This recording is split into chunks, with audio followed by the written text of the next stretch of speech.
අතාරින්නේ උඹ නෑ නෑ.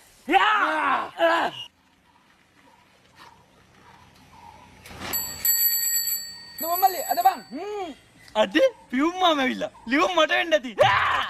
බුදුන්ගේ අනේ පියුම් සර්. මගේ ලියුම් දෙන්න සර්. මගේ ලියුම් ඔක්කොම තමුසෙටද? ඈ? ගන්නකො. සර් තෝරලා දෙන්න. එතන ජයවර්ධනලාගේ ජයවර්ධන සිරිවර්ධන දෙකින් නම කැත හා මුලත් ලියුම් යවන්න උන් ඉන්න නැත්තර නැට පී.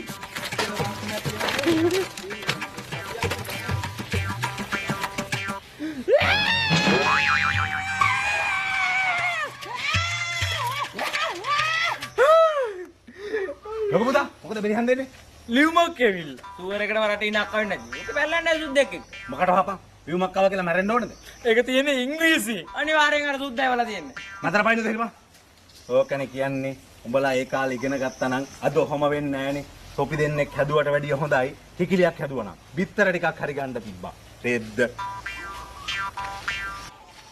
ඒයි ගල්බුදලා මම බිමරකින් බං මොකද යකෝ තෝ ගහවුඩ කරන්නේ? අයියෝ තෝ කඹේ තැරියේ පියුම් මාමාව. මේ ඉංග්‍රීසි ලියුමක් තියෙනවා කියවලා තියන්කෝ. විකාර කතා කරන්න තෝ මම බිමරකින් මොඩේ මූසලේ මොඩේ ලනු අතර දාලා සිරිවර්ධන මල්ලි කොහෙද බයි යන්නේ?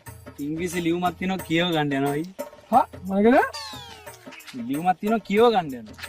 ඒක ඇනිත් මැරලාද බං මල්ලි? සිස් ඉංග්‍රීසි ලියුමක් තියෙනවා කියව ගන්න යනවා. මල්ලි මේ පද හදන්න එපා කෑවොත් වල ගෙවල් වලින් මං ඒ ගෑණි ආශ්‍රය කරනවා. කනවා බල. මල්ලි එහෙම පද හදන එක හරි නෑ. කන් ඇහෙන්නේ කන් ඇහෙන්නේ නැද්ද? එහා ගමේ මල ගෙදරකට යනවා අර ගෑණිකේ. ආ ඉංග්‍රීසි ලියුමද? මේ ගණන් කියලා දෙන්න. ඊ උගේ තියෙන හරිය. ඒ මේ උඹ මොකද අද බොන්දේනවා කියලාගේ? උඹටත් ගහන්නේ කන් ඇට පැලෙන්න මල්ලි ඈ. බලාගනින්කෝ. කියවනවා නේද?